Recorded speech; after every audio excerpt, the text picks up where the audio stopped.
Morning, 20 past 5.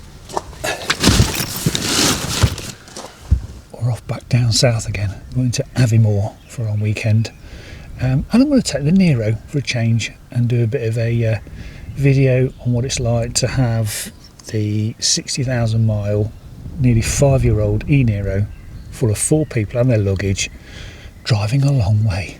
Let's get going. So as you can see, we're left with 97%. It was nearly fully charged, but I didn't need it to be at 100%.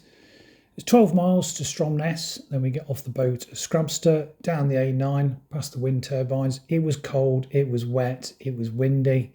Nothing new there to report.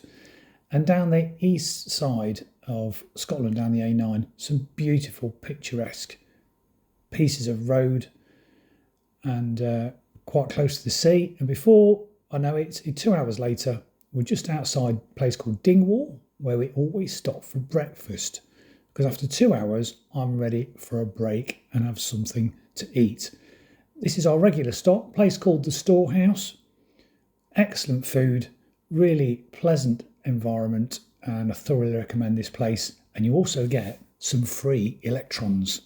So we've been driving 2 hours basically, and we've done 112 miles, an average 3.9 miles per kilowatt hour. Got 43 miles to go. Stop at our favourite eatery, which is the Storehouse, and I'm going to top up with some free electrons from the Storehouse. Let's go and do it.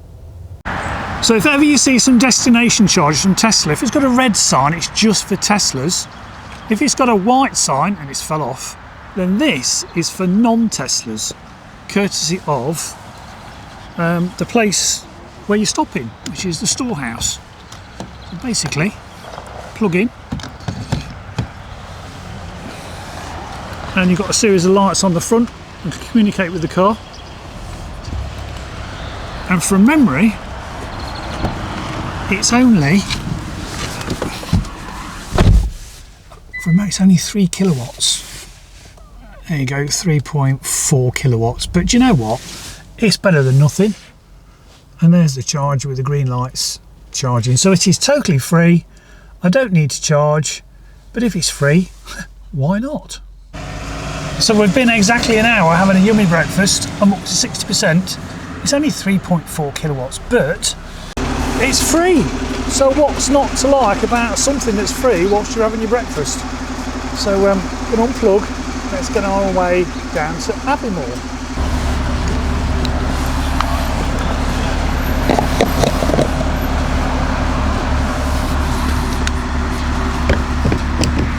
So in an hour I added 8 miles, but it was free, so why not? Strange looking Tesla there that looked remarkably like a Skoda Octavia. Hey ho.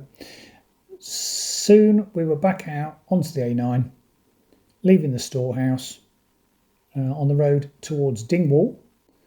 But we don't go into Dingwall, we take the first exit and head across the 𝐶𝐿𝐵 Bridge, which is really nice.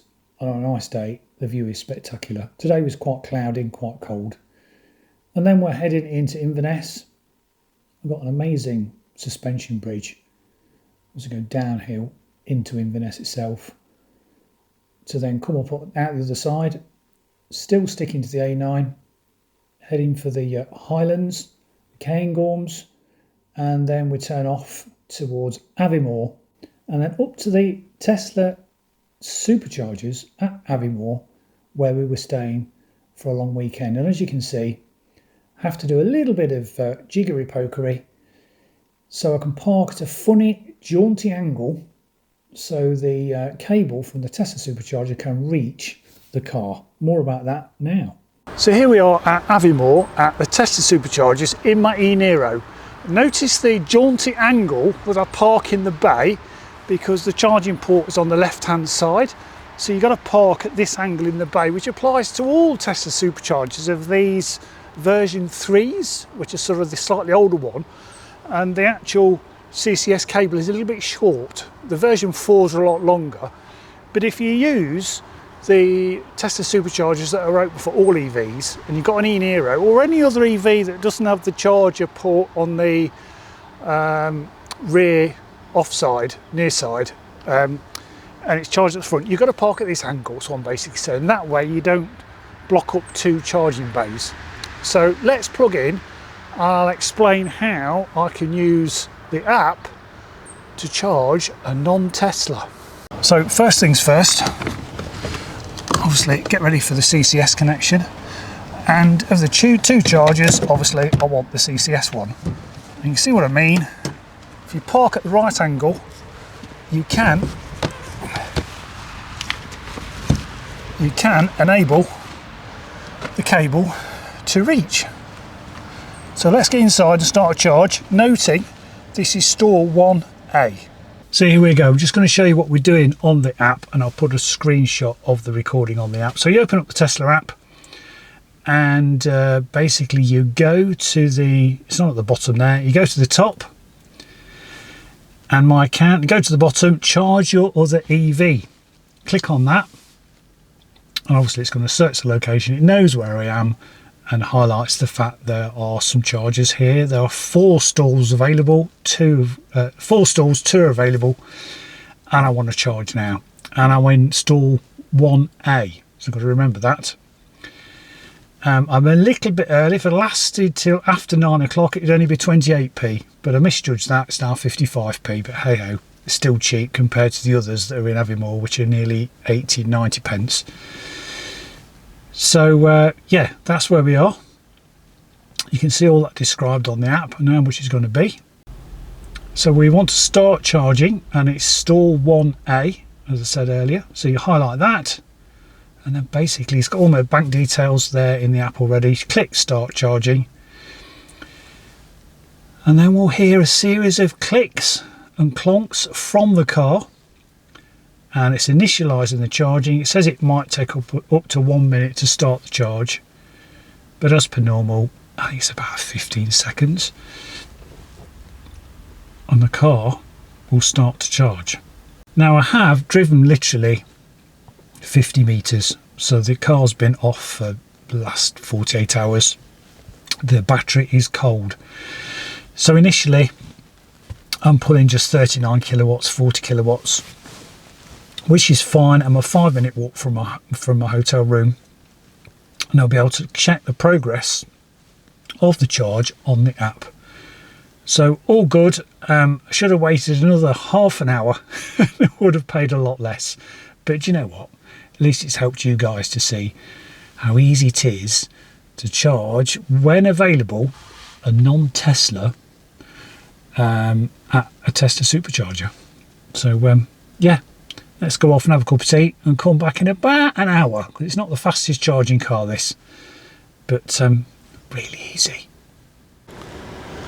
So here we go, it's been about an hour. So just checking my app, I'm up to 80%. I spent £16.79, and I've taken on 30 kilowatt hours, which is more than enough for my 140 mile drive tomorrow. Let's just have a quick look at the dashboard. Oh, there you go, look, I'm up to, what was it, 80%? There you go, 81%. I've been charging for 53 minutes. So let's end the charge, and you should be able to see it end if I click stop charging. There you go, lights have stopped off the dash. It really, really is that simple, folks.